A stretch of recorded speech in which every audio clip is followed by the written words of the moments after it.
감사합니다. 감사합니다.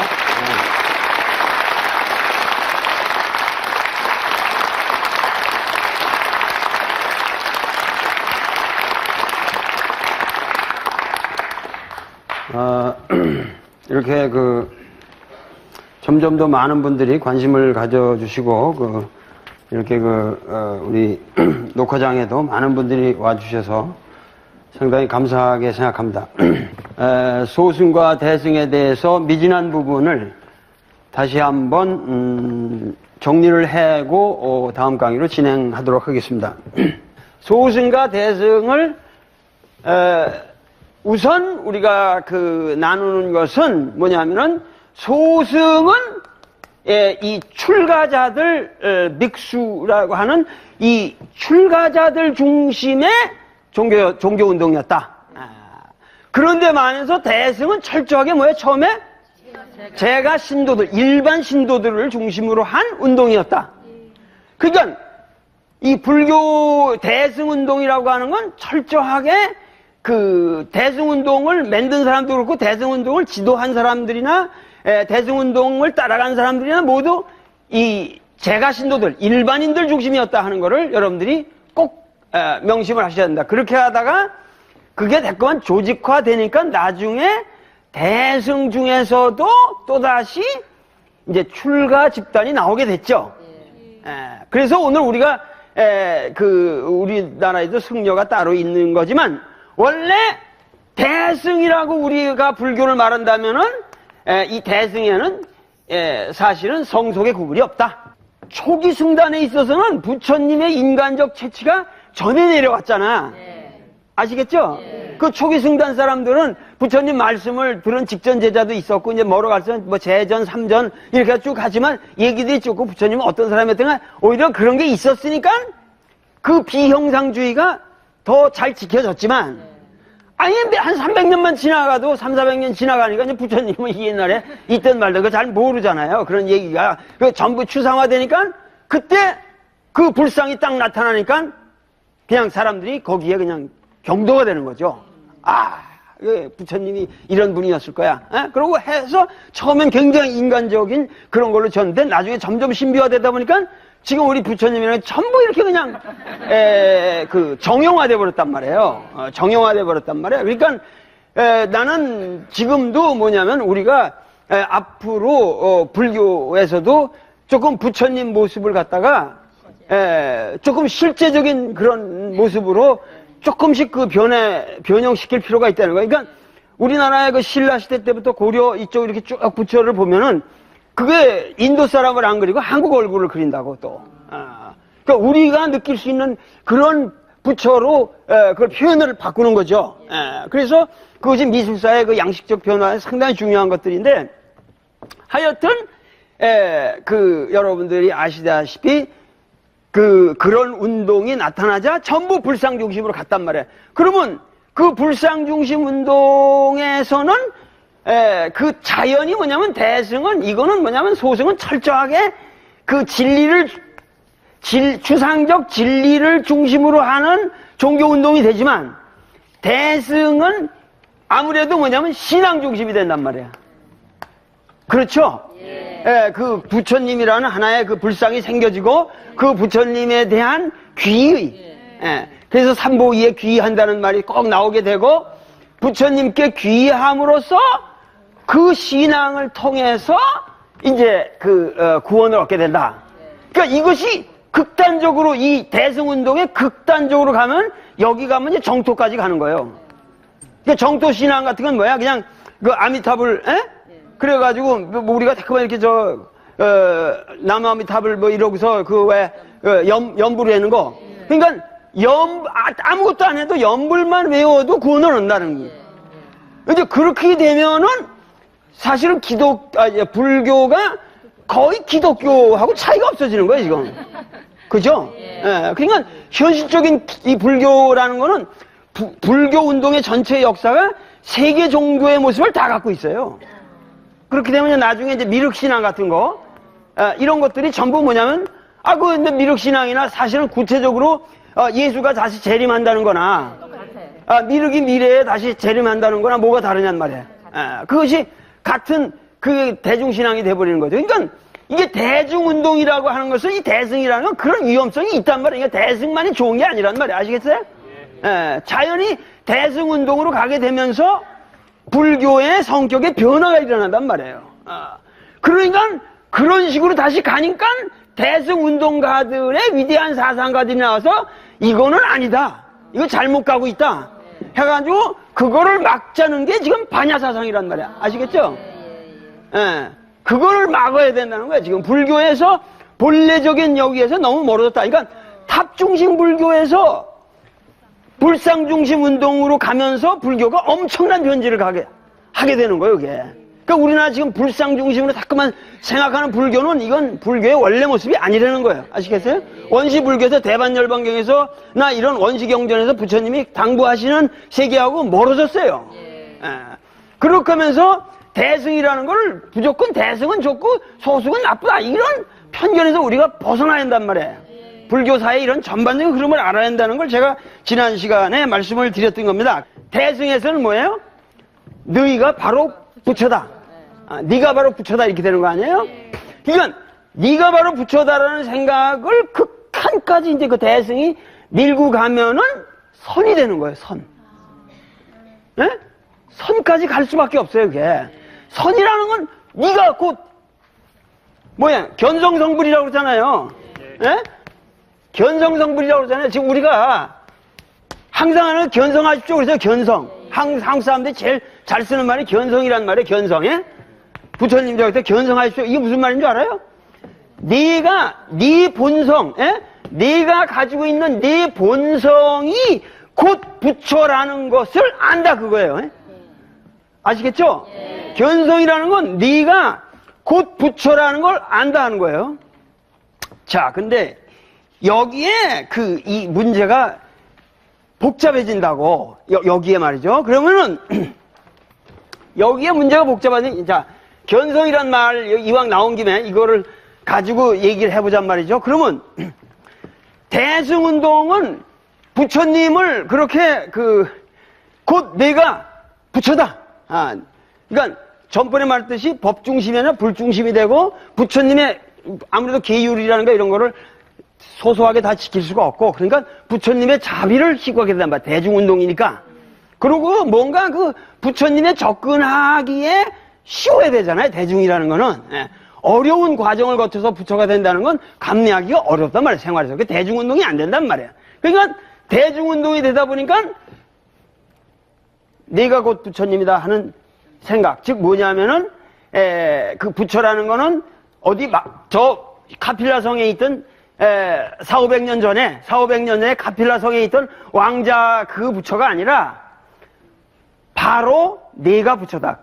일반 신도로서 누구나 보리, 깨달음에 대한 향심이 있으면 다 네가 부처가 될 수 있다. 그러니까 그러한 새로운 보살 개념에게는 뭐냐면은 곧 나의 본성에 불성이 내재한다고 하는 믿음을 전제로 해야 된다는 거야. 그죠?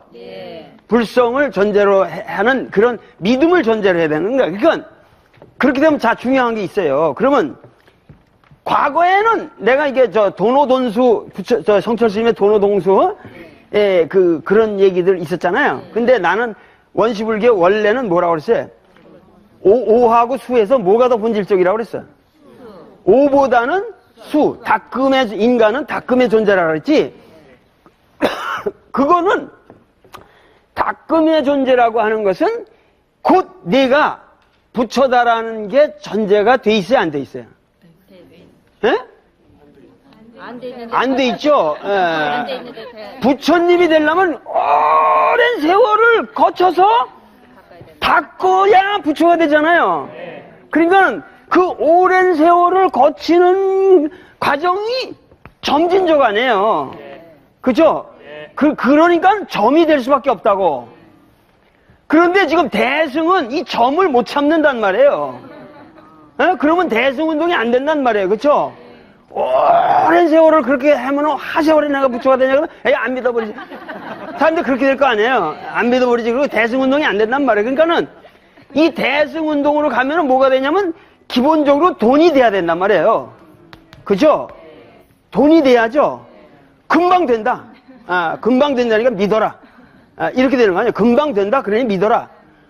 그러니까 슈라하다. 믿음에 대한 생각이 대승으로 가면 강하게 나타난단 말이에요. 그러니까 금방 된다고 하는 여기에는 지금 뭐냐면은 아까 말했지만 내가 저 400년, 500년 전에 카필라바스투의 왕자가 시달다가 아니라 네가 시달다다. 지금 이렇게 되는 거 아니에요? 네가 시달다다 이거 아니에요. 근데 그 말에 많은 사람들이 그러면 그건 뭐냐? 그러면 단지 뭐예요?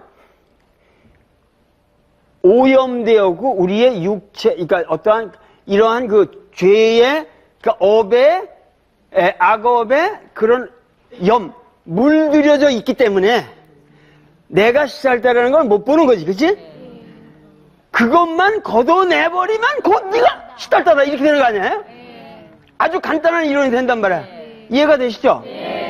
그러니까 물들은 이것만을 쫙 걷어내면은 곧 네가 부처다. 네가 곧 불이다. 이렇게 되는 거예요. 이제 이게 대승운동이, 대승의 아주 보살사상의 중요한 거란 말이에요. 근데 이렇게 가면은 중요한 게 뭐냐면 네가 곧 부처다라는 건 나의 본래의 견성, 내가 이 성이라고 하는 것이 이게 곧 뭐야? 불성이 되잖아요.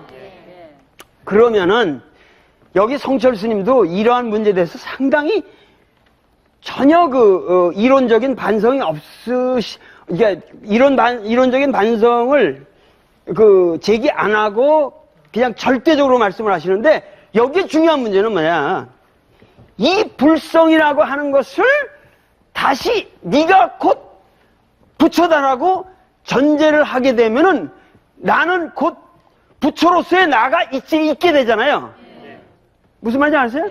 나는 내가 있고 그 내가 곧 부처인데 이 부처가 단지 지금 욕망에 이렇게 가려져 있다. 그것만 걷어내면 곧 부처다라는 거는 다시 이거는 뭐냐면 위험하게 아트만론으로 다시 간단 말이에요.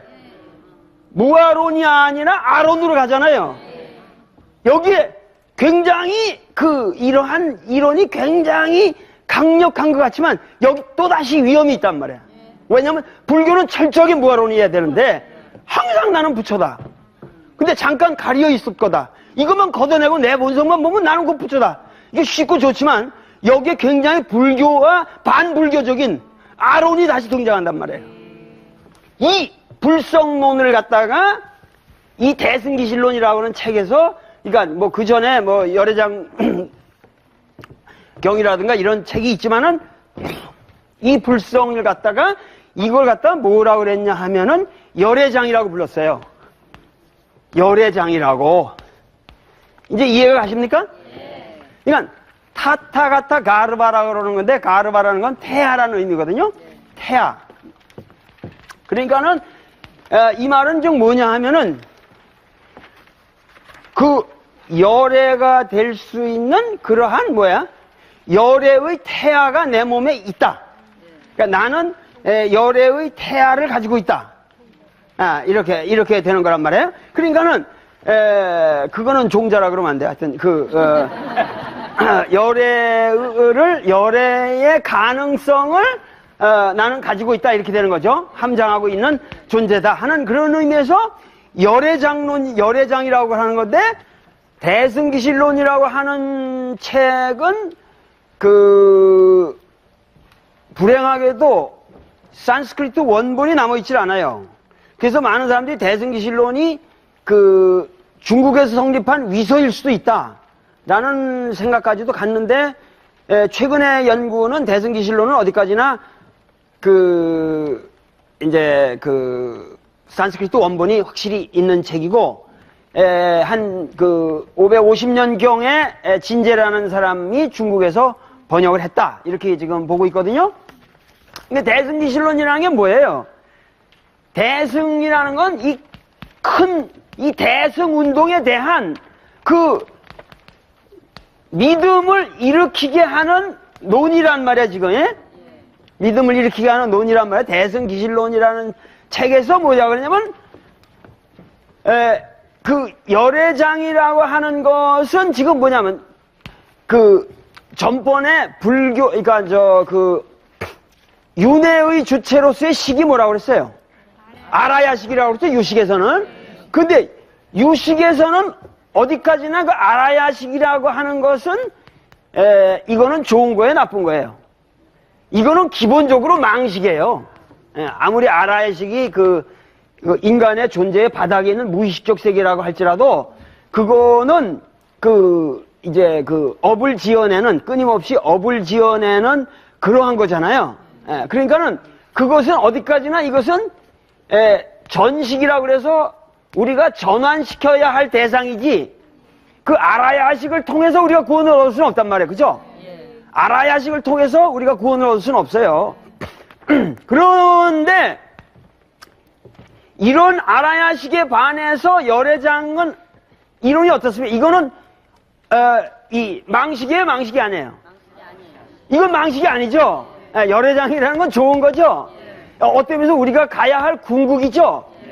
그렇게 된단 말이에요. 그러니까 열애장이라는 거하고 아라야식이 이게 굉장히 역사적으로 대비되는 개념들인데 문제는 이 아라야식은 이제 망식이라서 그 기나긴 윤회 고리에서 이 아라야식에 있는 종자를 자꾸만 이렇게 깨끗하게 만들어서 이렇게 없애가야 될 거 아니에요. 나쁜 종자들을 선종자로 전부 바꿔버려야 될 거 아니에요. 그래가지고 전환을 시켜야 되는데 그렇게 되면은 이런 이론에서는 또 하나의 문제가 깨달음의 계기가 항상 바깥에서밖에 올 수가 없다고. 그죠? 이제 남의 말을 듣는다든가 뭐 법문을 듣는다든가 항상 이렇게 해야지 자기가 진정하게 자각한다라는 게 또 어렵단 말이에요. 그죠? 나의 존재는 아라야식이고 아라야식은 망식이다 그럴 적에는 그 미망을 깨버리는 게 꼭 밖에서만 와야 되잖아. 그러니까 여기 또 문제가 있단 말이에요. 그러니까 이 열애장론에서는 그게 아니라 자기가 스스로 구유하고 내가 붙다니까 내가 스스로 깨달을 수 있잖아요. 아시겠죠? 그런 문제가 여기 아주 복잡하게 얽혀져 있단 말이에요. 그런데 이 열애장, 이 대승기실론에 가면은 대승기실론의 열애장론의 가장 특징이 뭐냐면은 염정이 상자하고, 그러니까 염정이 호훈한다 그러거든. 염정이 호훈한다 그래요. 염정이 호훈한다 그러거든. 그러니까 그 열애장론은 열애장이 절대적으로 깨끗한 것으로 나의 존재의 본성으로 보장되어 있는 게 아니라 열애장 자체가 물들여질 수 있다.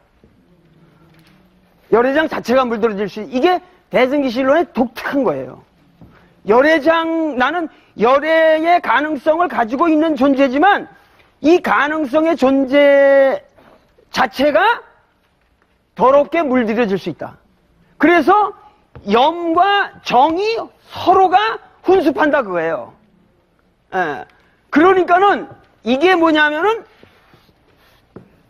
왜 지금 이 열애장론이 문제가 되냐면은 바로 대승기실론의 획기적인, 그러니까 대승기실론의 해석을 가지고 우리나라의 불교를 고차원으로 중흥시킨 사람이 그 사람이 바로 원효라는 사람이요.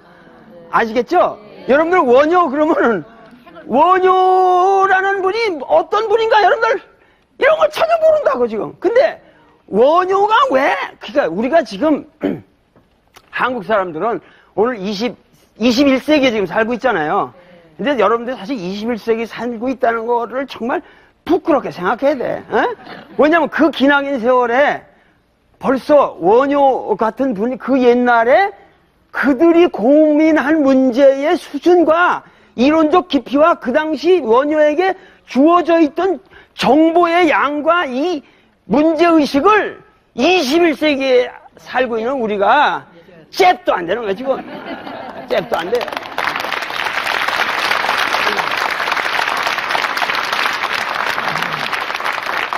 그러니까 원효라는 사람의 오기까지 벌써 기나긴 인도 사상에 온갖 문제들이 소승으로부터 대승까지 제기된 그야말로 인류 철학사의 모든 문제가 이미 원효에게 와 있는 거예요.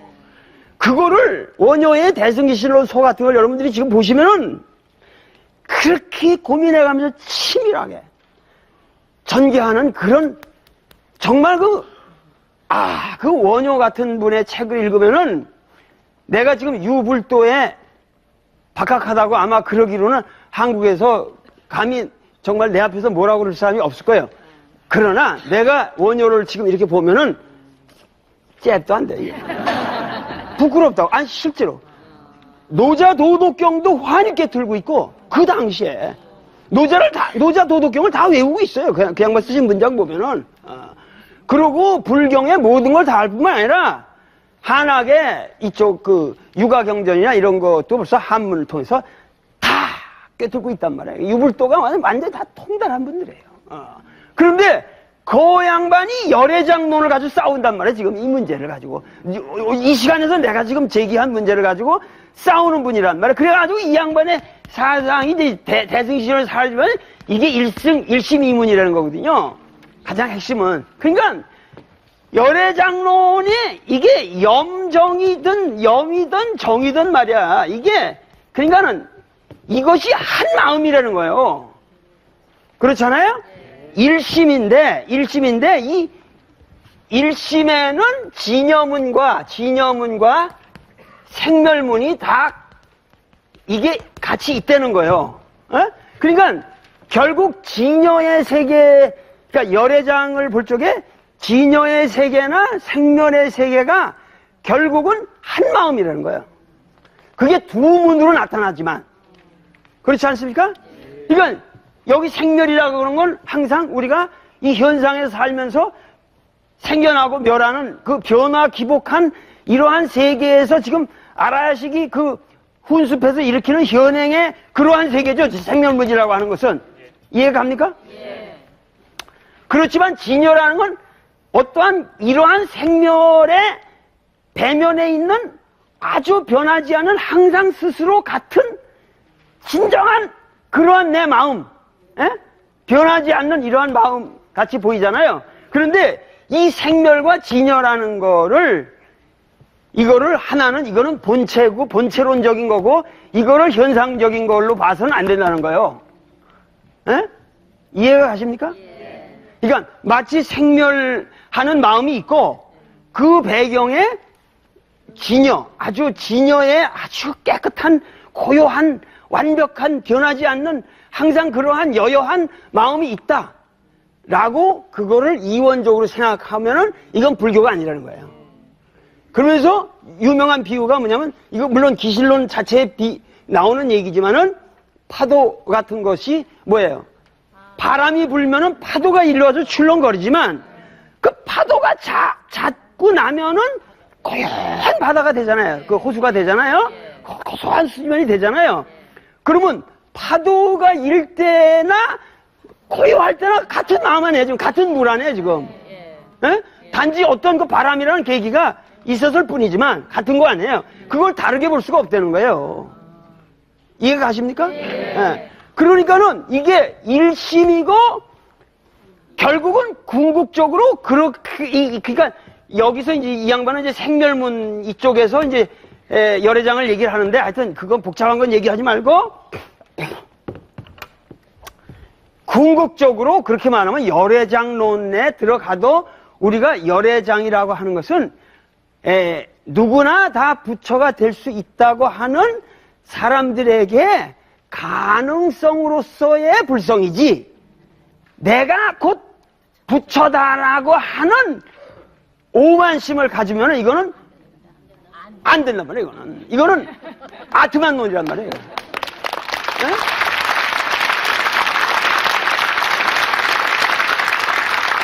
그러니까 여기 중요한 게 대승운동의 불성론은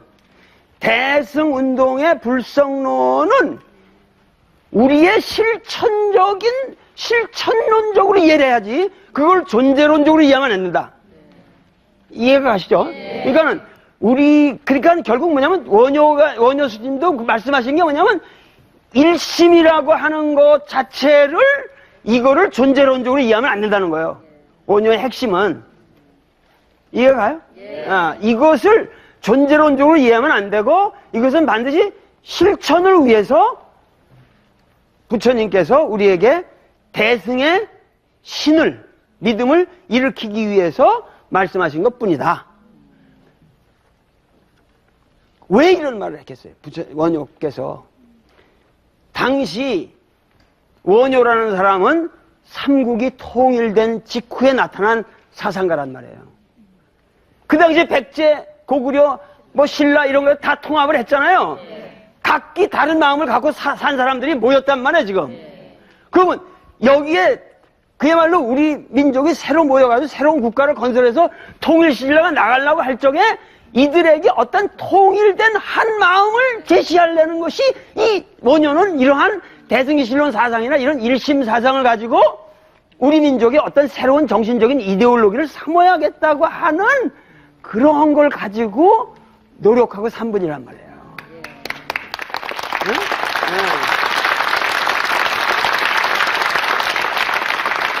우리 원효 그러면 그냥 옛날 불교 그냥 고승 크게 유치하게 그런 분들이 왜 그 사람들이 그렇게 열심히 불경을 파고 왜 공부를 하겠어요? 불교를 이용해서 어떤 우리 삶의 문제를 얘기하는 거예요. 그렇기 때문에 자신이 뭐예요? 진여문처럼도 살고 요속공주랑 결혼해가지고 생멸문처럼도 살았잖아요. 그러니까 진여의 삶과 생멸의 삶을 한 마음을 가지고 같이 산 분이란 말이에요. 그걸 실천한 거란 말이에요. 이 원효라는 사람이. 아시겠어요?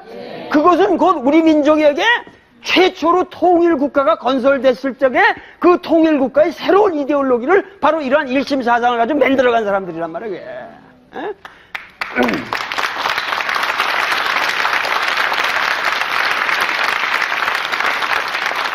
그러니까 우리가 이런 그 원효 같은 분들의 이런 분들이 있어서 오늘의 대한민국이 된 거예요. 이게 거저가 된 게 아니에요. 이게 사상가들이 그렇게 피눈물 나는 노력을 해서 우리들의 정신의 밑바닥을 만들어 온 거라고.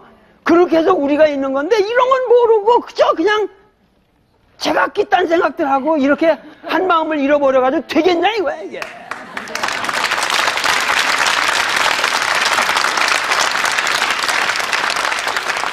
그 성이라고 하는 것은 나에게 존재론적으로 있으면 안 된다는 거야, 이 본성이라는 게. 왜냐면 이것이 뭐냐면 중국에 들어와서는 특히 뭐냐면 이 불성론이 중국에 들어와서 뭐랑 결합하신 줄 아십니까? 바로 맹자의 성선론하고 결합을 해버린단 말이에요. 그래가지고 맹자의 성선론 쪽으로 결국 이 불성론을 이해해가지고 인간의 본성은 원래 선한 것이다. 그리고 그 존재라는 건, 인간의 존재라는 건 내가 갖고 있으니까 내가 붙다다. 그냥 개소리 말아. 내가 조금만 가서 그냥 걷어버리면은 구름만 거치면 청정한 하늘이다. 그러니까 그렇게 해가지고 바로 자기가 부처가 된다고 그러는데 그게 위험한 사상이란 말이야. 이 선사상이 굉장히 위험한 사상이에요. 아주 반불교적인 요소가 많은 위험한 사상이라는 걸 여러분들 아세요. 선 그러면 그냥 좋다 이렇게 생각하면 안 된단 말이에요. 여기 굉장한 함정이 있단 말이에요. 선이라는 거예요. 근데 대승기실론이라는 거는 세상에 복잡한 책이에요. 거기 들어가면 아주 그 터미놀로지가 되게 복잡합니다. 그래서 지금 우리나라에서도 저 경서원에서 나온 간단한 번역서가 있으니까 한번 여러분들이 참고를 해보셔도 되는데 오늘은 이제부터 우리가 그래서 이제 대승을 이해하고 대승이라는 그것을 이해하고 대승에서 이제 반야사상으로 이해가 됐잖아요. 반야사상까지 이해가 되셨잖아요. 그래서 반야사상의 대표적인 경전이 금강경이라는 거란 말이에요. 그래서 금강경을 앞으로 읽겠는데 이 금강경을 읽기 전에 우리가 이제 신라 시대 때 그 불교를 우리가 그 불교를 가지고 우리 민족의 어떤 그 문화에 찬란한 꽃을 피운 거를 우리가 보통 이흥연간이라는 말을 써요. 이흥연간을 그 신라의 아주 르네상스로 보는 거거든. 그러니까 이흥이라는 게 이게 누구냐면 법흥왕과 진흥왕을 말해요. 예? 법흥왕과 진흥왕을 우리가 말하는 거죠. 그러니까 진흥왕 때 아마 신라의 강력이 최고로 진흥왕 순수비 아시죠? 예. 그리고 법흥왕 때 뭐 2차전에 순교가 있었죠? 이 법흥왕과 진흥왕 시대에 걸리는 사람이 양나라의 무제예요. 그래서 양나라 무제가 그때 우리나라에 불상도 보내고 경전도 보내고 향도 보냈어요. 그래서 우리나라 옛날 얘기해 보면 향을 보내가지고 그걸 어떻게 할 줄을 뭔지를 몰라가지고 사람들이 이거 어디다 쓰는 겁니까? 그러니까 그때 묵호자가 묵호자 알아요? 신라에 왔다는 묵호자?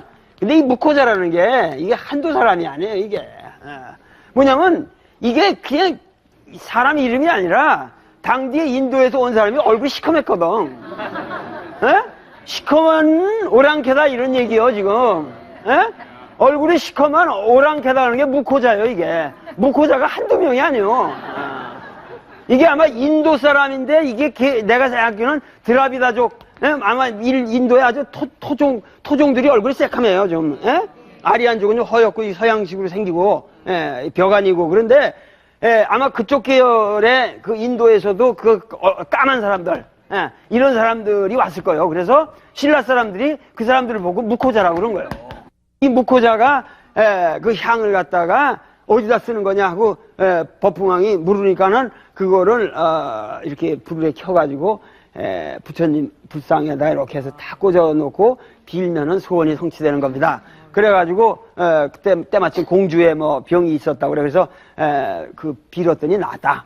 뭐 이래가지고 이제 뭐 불교가 이렇게 전래되고 이런 얘기들이 뭐 많이 있죠. 여기 뭐 해동고승전이니 뭐 우리나라 삼국유산 이런 데 뭐 하여튼 그런 얘기들이 그 양무제의 최초의 일화가 나오는 게 여기 이제 벽암록이라는 책이란 말이죠. 근데 이 벽암록의 얘기를 재미난 얘기는 요 다음 시간에 하기로 하고 내가 이런 선회 여러분들 이제 선회 얘기를 들어가기 위해서 내가 그 공안회라는 걸 가장 유명한 걸 하나만 소개할게요.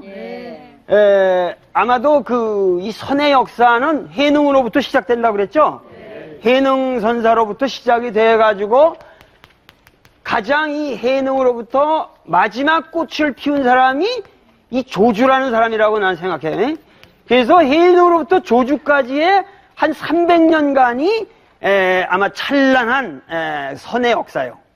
선의 고승들의 당나라 때죠. 이게 당나라. 이 당나라의 그야말로 초당으로부터 성당으로 거쳐서 만당이 이렇게 조주는 당나라가 멸망하는 것과 동시에 같이 쓰러져간 아주 중국의 최후의 선의 대가고 벽암록의 아마 최고의 스타입니다. 100개의 공안 중에서 12개인가 하여튼 몇 개가 나오는데 이 조주 스님은 뭐 대단한 분이죠. 그래서 이 시내에 그 조주 스님에게서 나온 얘기들이 많이 있는데 뭐 한두 개만 내가 소개를 하죠. 조주 스님이 처음에 그 출가를 했는데 이 양반은 원래 산동 사람이야. 산동 사람인데 남전이라는 그 아주 그 당시 선사한테 그 남전은 안위성에 있었던가 하여튼 글로 내려가요. 그래가지고 가서 뵀거든. 그 조그만 열 살 좀 열 몇 살 되는 그 삼위승이 동승이죠. 동승이 이제 삼위승으로 일찍 출가했으니까 그래가지고 와서 남전 스님이 그 당시 이렇게 선방에서 겨울인데 따뜻하게 불을 떼놓고 이제 쳐다보고 이렇게 하고서 밖을 내다보면서 이렇게 뜨락을 내다보고 있는데 꼬마가 이렇게 꼬마 동생이 멀리서 온 거죠. 그래가지고 온단 말이에요. 와가지고 와가지고 이제 와서 기웃기웃거린단 말이에요. 그래서 남전 스님이 너 어디서 왔냐? 그러니까는 서상원에서 왔습니다. 그런단 말이에요. 자기가 있던 절 이름이 서상원이라는 거예요. 서상원이라는 게 그 상스러운 모습이라는 의미가 있거든. 그래서 얘기를 하니까는 그 남전 스님이 그 서상은 보았겠구나 그런단 말이에요. 그러니까 상스러운 모습은 보았겠구나. 서상원에서 왔다 그러니까 서상원에서 왔단 말이에요. 그러니까 남전 스님이 이렇게 들어가고 있다가 그 꼬마승을 보고 서상은 보았겠구나 그랬더니 요 꼬마가 그랬더니 그 10몇 먹은 놈이 말이야. 그랬더니 서상은 못 봤습니다만은 들어놓은 와불은 봤습니다.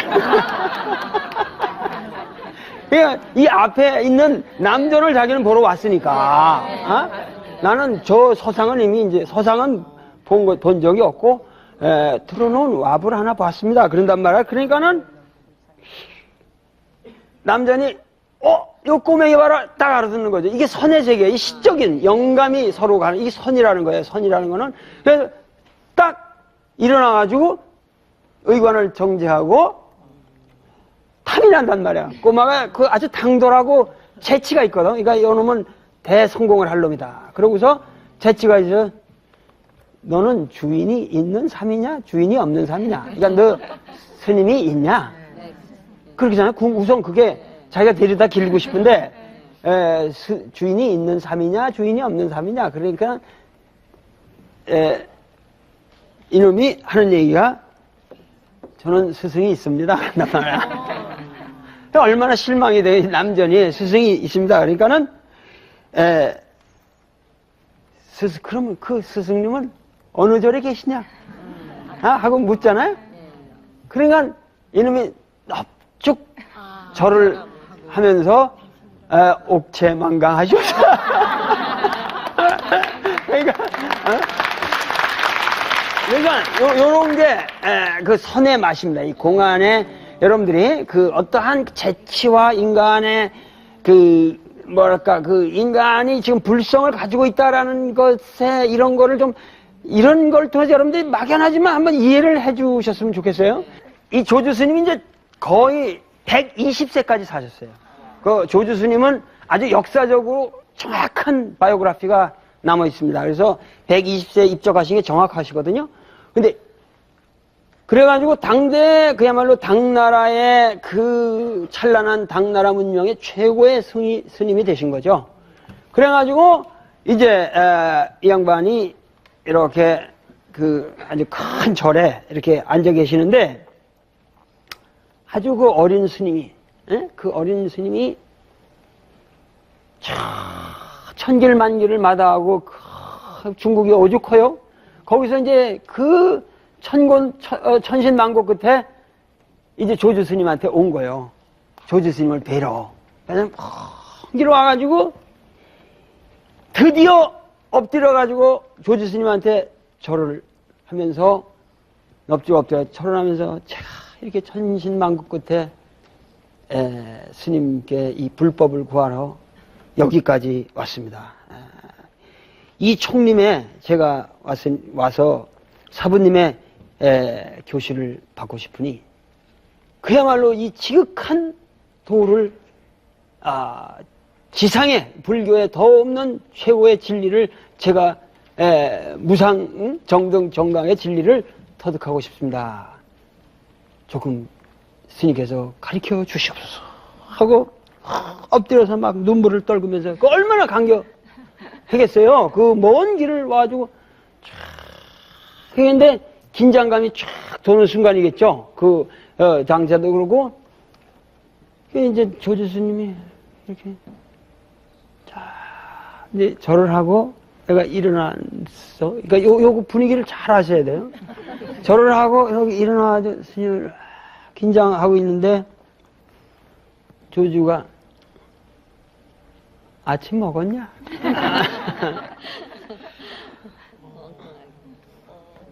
그 순간에 끝이에요.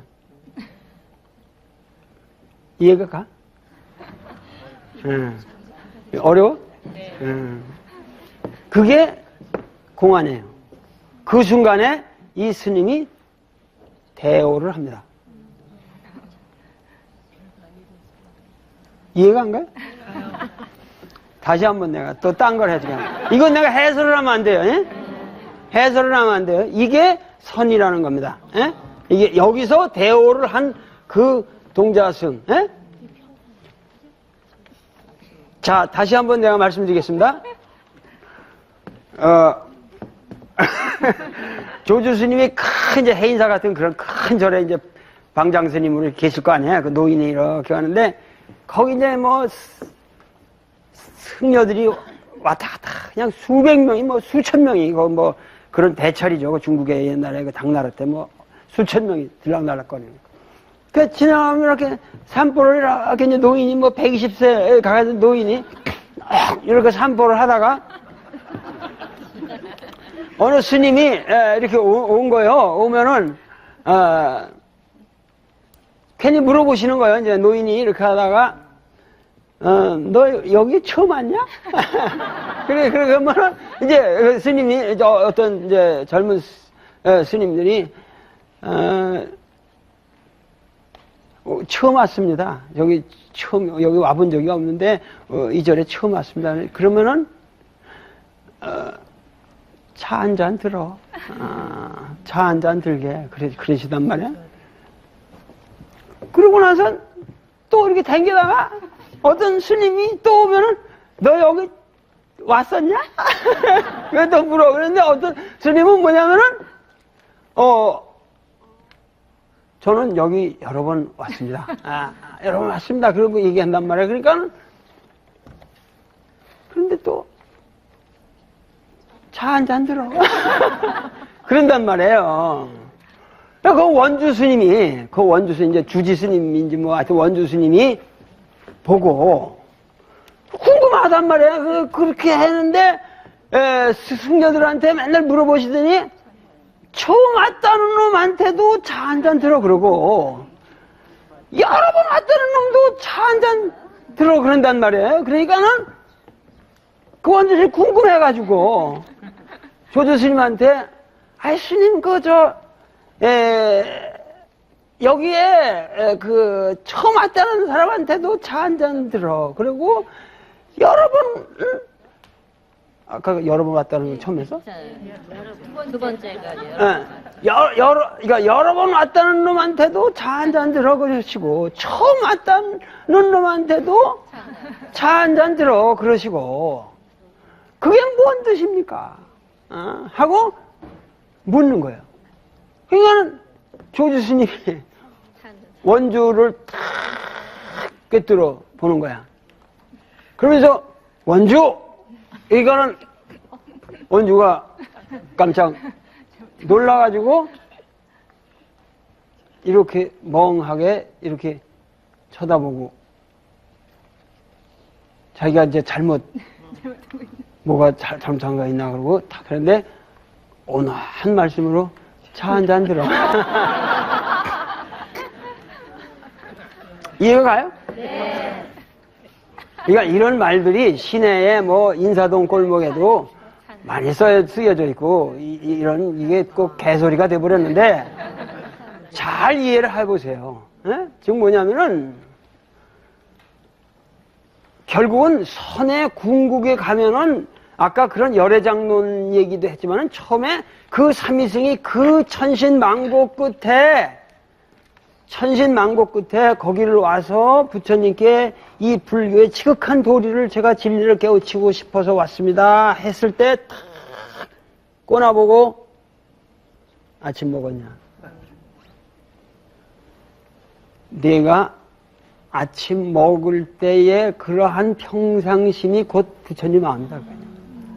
네? 그걸 깨달지 않으면은 입문할 수가 없다는 거예요. 그것이 간단한 얘기지만 그러니까 이건 굉장히 오묘한 거예요. 여기까지 오면은 이게 근데 여러분들은 이거를 갖다가 이게 우습게 알면 안 된단 말이에요. 이게 몇 천 년의 불교가 진행되어서 여기까지 오는 거예요. 어? 그리고 지금 뭐예요?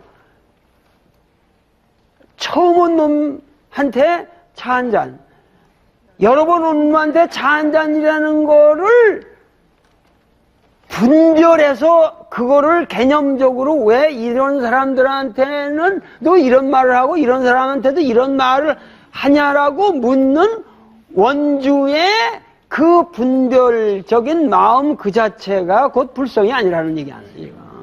그러니까 너도 차 한 잔 들어라 라는